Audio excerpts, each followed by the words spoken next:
ಸಾವಿರಾರು ಕೋಟಿಗೆ ವಾರಸ್ದಾರ. ಇಂಥ ಚಿಕ್ಕ ರೂಮಲ್ಲಿ ತಲೆ ಮರೆಸ್ಕೊಂಡಿದ್ದಾನ. ಭಗವಂತ, ಎಂಥವ್ರನ್ನ ಎಂಥ ಸ್ಥಿತಿಲಿ ಇಟ್ಟಿದೀಯಪ್ಪ.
ನೋಡಿದ್ಯಾ ದಿವ್ಯಮ್ಮ, ಅಣ್ಣ ಎಂಥ ಸ್ಥಿತಿಲಿದ್ದಾನೆ.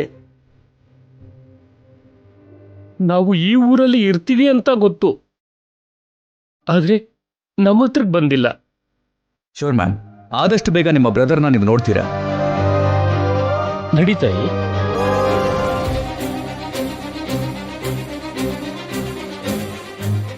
ನಿಮ್ಮ ಅಣ್ಣನ ನೋಡಿದ್ರ ಮ್ಯಾಮ್?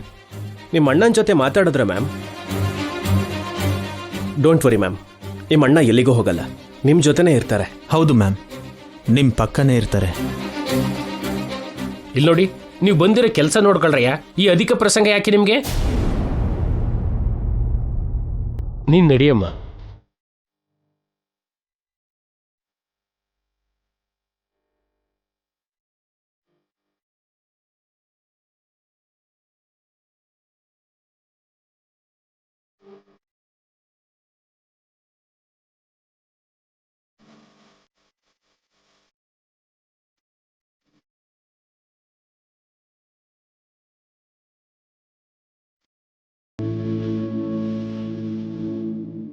Mirror driver ಕಡೆಗಿರಬೇಕು. ಮ್ಯಾಮ್ನ ಯಾರು ಫಾಲೋ ಮಾಡ್ತಿದಾರಂತ ನಾನು ನೋಡಬೇಕು.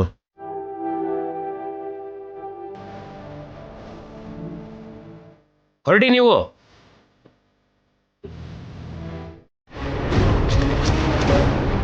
ಮೇಡಮ್, ದಿವ್ಯಾ ಮೇಲೆ ನೀವು ಮಾಡಿದ ಅಟ್ಯಾಕ್ ಪ್ಲಾನ್ ಫೇಲ್ ಆಗೋದಕ್ಕೆ ಕಾರಣ ಅಭಿನಯ್. 2 ದಿನ ಕಾದು ಕುಳಿತು ನಮ್ಮನ್ನ ಸರಿಯಾಗಿ ಸೋಲ್ಸಿದಾನೆ ಮೇಡಮ್. ಇಷ್ಟೆಲ್ಲ ಮಾಡ್ದವನು ಆ ಫ್ಯಾಮಿಲಿಗೆ, ಈ ಸೊಸೈಟಿಗೆ ತನ್ನ ಐಡೆಂಟಿಟಿ ಹೇಳ್ಕೊಳ್ದೇನೆ ಯಾಕೆ ಹೈಡಿಂಗ್ ಅಲ್ಲಿದ್ದಾನೆ? 2 ಕಾರಣ ಇರಬಹುದು ಮೇಡಮ್. 1, ಆ ಫ್ಯಾಮಿಲಿ ಅಂದರೆ ಅವನಿಗೆ ಕೋಪನಾದರೂ ಆಗಿರಬೇಕು.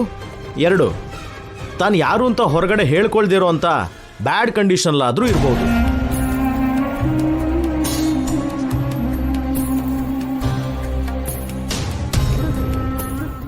ಮೊದಲನೇದೇ ಕಾರಣ ಆಗಿರುತ್ತಮ್ಮ. ಯಾಕೆಂದ್ರೆ ಅಭಿಗೆ ನಮ್ ಫ್ಯಾಮಿಲಿ ಅಂದ್ರೆ ಸ್ವಲ್ಪನೂ ಆಗಲ್ಲ. ಹೌದು, ಅವನಿಗೆ ಅವನ ತಂಗಿನ ಬಿಟ್ರೆ ನಮ್ಮ ಫ್ಯಾಮಿಲಿಲಿ ಯಾರು ಕೂಡ ಆಗಲ್ಲ. ಎಲ್ಲರನ್ನು ದ್ವೇಷಿಸ್ತಾನೆ.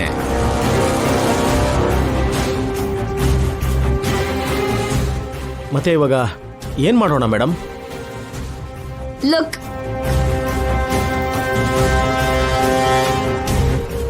ನೀವಿನ್ನು ಹೊರಡಿ. ಇದೇನಮ್ಮ, ಏನ್ ಮಾಡ್ಬೇಕು ಅಂತ ಹೇಳಿದ್ರೆ ನಾವು ಮಾಡ್ತೀವಲ್ಲ. ನೀವು ಹೊಸದಾಗಿ ಮಾಡ್ಬೇಕಾಗಿರೋದೇನು ಇಲ್ಲ.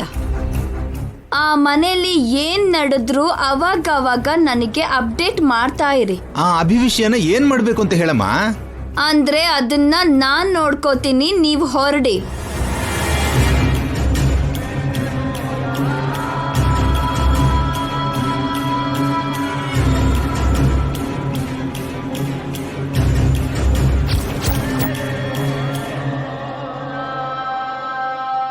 ಇನ್ನು ನಮ್ಗೆ ಒಂದೇ ವೇ ಇರೋದು ಅನಂತ.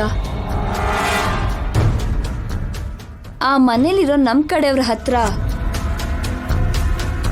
ಬೇಗ ಕೆಲ್ಸ ಫಿನಿಶ್ ಮಾಡಿ ಅಂತ ಹೇಳ್ಬೇಕು. ಹಾಗಾದ್ರೆ ತಕ್ಷಣ ಕಾಲ್ ಮಾಡಿ ಹೇಳಿ ಮೇಡಮ್. ಹೇಳ್ತೀನಿ, ನೀನು ಕೂಡ ಹೋಗು. ಮೇಡಮ್, ನನ್ನ ಮೇಲೂ ಅನುಮಾನ ಪಡ್ತಿದ್ದೀರಾ? ಆ ಮನೇಲಿ ನಮ್ಮ ಕಡೆಯವ್ನು ಯಾರು ಅಂತ ನನಗೂ ಕೂಡ ಹೇಳೋದಿಲ್ವಾ? ಪ್ಲಾನ್ ಬಿ ವಿಷಯದಲ್ಲಿ ನನ್ನ ಶ್ಯಾಡೋನು ಕೂಡ ನಾನು ನಂಬೇಕು ಅನ್ಕೋತಾ ಇಲ್ಲ. Good night. Good night madam.